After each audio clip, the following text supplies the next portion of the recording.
दोस्तों, वेदांता लिमिटेड की बात करें तो यहाँ पे कंपनी की मीटिंग होने जा रही है। अब यहाँ पे अलग अलग इन्वेस्टर के साथ में कंपनी ने मीटिंगें शुरू कर दी है।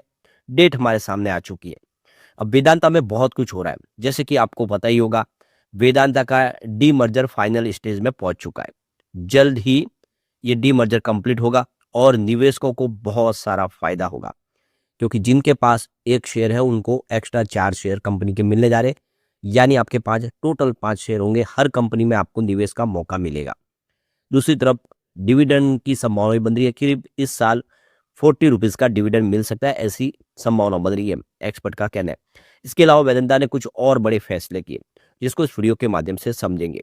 वेदांता जो लगातार बेहतर कर रहा है, क्या आने वाले समय यहाँ से और बेहतर कर सकता है, जानने की कोशिश करेंगे इस वीडियो के माध्यम से। लेकिन फ्रेंड्स, उससे पहले अगर आप पहली बार हमारे चैनल पे आए तो चैनल को सब्सक्राइब कर दीजिए, एक बेल आइकॉन दबा दीजिए, ताकि जब भी नया वीडियो बने पहला नोटिफिकेशन आपको मिले। वीडियो पसंद आए तो लाइक से जरूर कीजिए। चलो फ्रेंड्स, वीडियो स्टार्ट करते हैं। मैं हूं आपका दोस्त SP दवे और हमारे अपने चैनल ऑनलाइन कमाई में आपका बहुत बहुत स्वागत है। सबसे पहले वेदांता लिमिटेड के कारोबार की बात कर ले तो 688 पर क्लोजिंग आज देखने को मिली, जहां पे 1.87% की तेजी थी। तो क्लोजिंग 675 पर कल थी, आज 680 पर शानदार शुरुआत हुई। वैसे इंट्राडे में 677 का लो बना। इसका मतलब यह है कि पूरे दिन में गिरावट नहीं हुई है, परंतु निचले लेवल से खरीदारी के दम पे ये 693 तक चला गया। तो काफ़ी अच्छी तेजी देखने को मिली। कल आपने देखा होगा कि बाजार ने बहुत शानदार तेजी बताई और यूएस की डील का असर देखने को मिला। अगर इंडिया और यूएस की डील होती है तो इसका फ़ायदा वेदांता को भी डेफिनेटली होगा। अब यहाँ पे देख सकते हो कि इसका जो 363 52 वीक का लो है, लेकिन हाई 769 का जो पिछली बार तेजी में बना दिया था, उसके बाद गिरावट का सिलसिला फिर हुआ। बाजार में भयंकर गिरावट हुई, जिससे नीचे आया। लेकिन अब लग रहा है कि फिर से यहाँ से पॉजिटिव माहौल बनना शुरू हो जाएगा और वेदांता फिर बेहतर कर पाएगा। तो फिलहाल अब वेदांता की परफॉर्मेंस देखें तो 1 वीक के हिसाब से अभी फिलहाल 2.5% के आसपास की आपको गिरावट देखने को मिलेगी। तो लगातार तेजी के बाद स्टॉक थोड़ा सा प्रॉफिट बुकिंग के चपेट में आया। फिलहाल 1 मंथ के हिसाब से जिसका निवेश है उसको 11.48% की पॉजिटिव रिटर्न अभी भी देखने को मिल रहा है। 3 मंथ के हिसाब से स्टॉक में 34.07% के आसपास की अच्छी खासी तेजी बनी है। जबकि बात करें 6 मंथ की तो यहाँ पे 62.04% का जबरदस्त रिटर्न दिया इसने, और 9 मंथ के हिसाब से 65.7% के आसपास का शानदार रिटर्न मिला। यानी अगर आप देखें तो ओवरऑल आप इस स्टॉक ने काफी अच्छा किया। सिर्फ 1 वीक के हिसाब से यहाँ पे थोड़ी सी यहाँ पे प्रॉफिट बुकिंग देखने को मिली है। अब यहाँ पे जो बड़ी अपडेट निकल के आ रही है, वेदांता लिमिटेड ने जो एक्सचेंज को जानकारी दी है, उनकी एनालिस्ट इंस्टीट्यूशनल इन्वेस्टर कॉन्फ्रेंस होने जा रही है और ये 9 फरवरी 2026 से शुरू होगी और लगातार चलेगी। आप देखिए 24 फरवरी 2026 तक ये चलने जा रहा है। तो ये देख सकते हो कि शुरुआत इसकी होगी 9 फरवरी 2026 से। पहला जो इन्वेस्टर कॉन्फ्रेंस होने जा रहा है ये है। इसका जो इवेंट का नाम अगर देखें तो 9वां 21 इंडिया कॉन्फ्रेंस होने जा रहा है।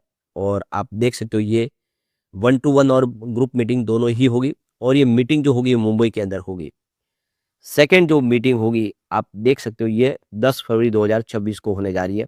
यह सिस्टमेटिक्स इंडिया एनुअल कॉन्फ्रेंस होने जा रही है, और ये देख सकते हो कि ये भी दोनों ही है, वो ग्रुप टू ग्रुप भी है और 1-to-1 मीटिंग भी होगी, मुंबई के अंदर ही होने जा रही है।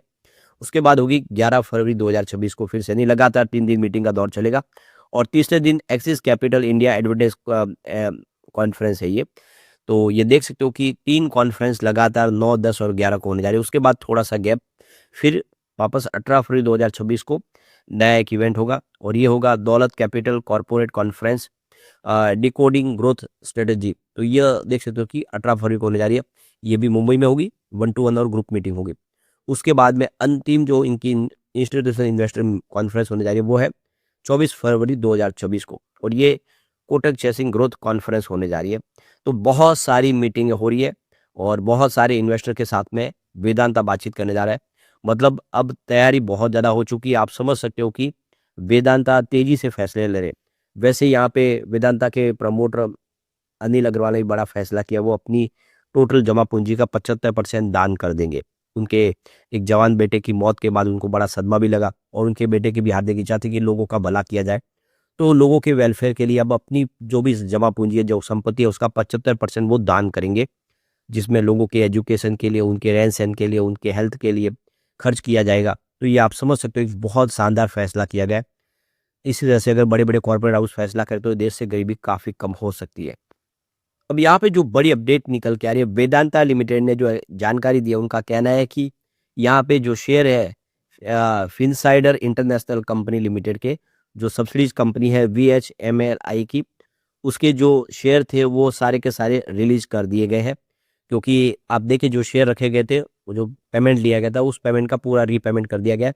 सारा का सारा जो पेमेंट क्लियर कर दिया गया। तो 3 फरवरी 2024 को एग्रीमेंट के तहत ये फैसिलिटीज़ प्रोवाइड की गई है।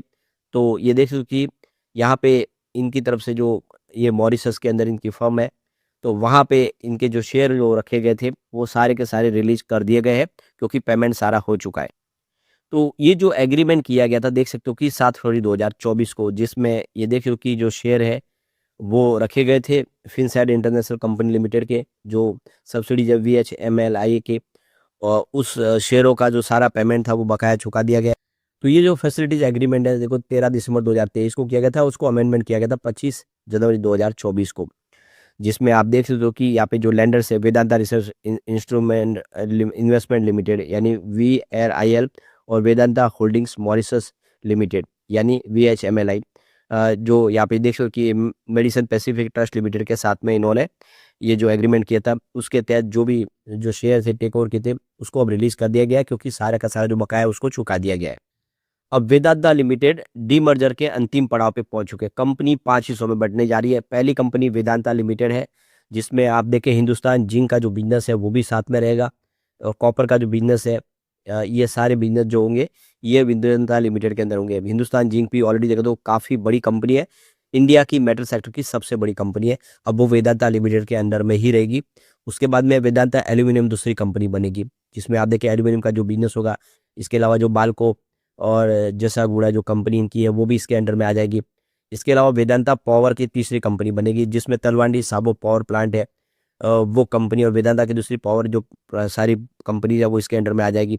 फिर वेदांता आयरन और स्टील की कंपनी, जिसमें इनका जो गोवा और कर्नाटका के अंदर जो बिजनेस है पावर सेक्टर का आयरन स्टील बिजनेस, वो सारा इसके अंदर आ जाएगा। इसके अलावा देखें तो ESL स्टील प्लांट झारखंड का भी इसके अंडर में आ जाएगा। और अंतिम होगी वेदांता ऑयल एंड गैस की कंपनी, जिसमें आप देखें तो मालको एनर्जीज, और ये कंपनी जो है ऑयल और गैस की, वो इसके अंडर में आ जाएगी। तो इस तरह से 5 कंपनी अलग हिस्सों में बटेगी। निवेशकों को काफ़ी सारा फायदा होने जा रहा है, उनकी वैल्यू अनलॉक होगी। भैया भी एक्सपर्ट कह रहे हैं कि इस बार 40 रुपीज़ का डिविडेंड प्राप्त हो सकता है वेदांता के निवेशकों को। तो ये देख सकते हो कि यहाँ पे पहले 16 रुपीज़ का डिविडेंड दिया है 21 अगस्त 2025 को, और उसके बाद देखें तो यहाँ पे कंपनी की तरफ से 7 रुपये का डिविडेंड दिया गया है। तो इस तरह से दो टोटल डिविडेंड है वो पे आउट किया है 23 रुपये का, और 40 रुपये का डिविडेंड कंप्लीट मिल सकता है। इसका मतलब है कि अभी भी 17 रुपये के डिविडेंड की संभावना बनी हुई है। तो एक अच्छी संभावना बनी है वेदांता में निवेश की। अगर हम इसको कंपेयर कंपनी से तुलना करें तो आपको समझ आएगा कि ये स्टॉक वाकई में अभी भी इतना दौड़ने के बाद भी काफ़ी फेयर वैल्यू पे। तो इस लिस्ट में सबसे ऊपर हिंदुस्तान जिंक है नंबर 1 कंपनी, जो वेदांता की ही कंपनी है। इसका पी रेशियो काफ़ी कम है, 23.10 का है। नंबर 2 पे आपको हिंदुस्तान जिंक दिखाई देगी। अब वेदांता लिमिटेड है, जिसका 28.70 का पी रेशियो है। फिर नंबर 3 पे हिंडाल्को है, और इसका 30.32 का पी रेशियो है। फिर हिंदुस्तान कॉपर आप देख रहे हो, जिसका 103 का पी रेशियो है। फिर जैन रिसोर्सेज रिसाइकल, जिसका 66 का पी रेशियो है। और इसके बाद में ग्रेविटा इंडिया, जिसका 40.78 का पी रेशियो है।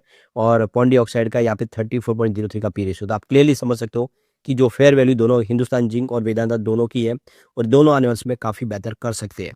लेकिन फ्रेंड्स, कोई भी इन्वेस्टमेंट करने से पहले अपने फाइनेंशियल एडवाइजर से एडवाइस ले ले, या अपना खुद का रिसर्च करें, क्योंकि मैंने वीडियो आपके एजुकेशनल पर्पज़ के लिए ही बनाया। वीडियो पसंद आए तो लाइक से जरूर कीजिए और चैनल को सब्सक्राइब कर लीजिए। Thank you friends.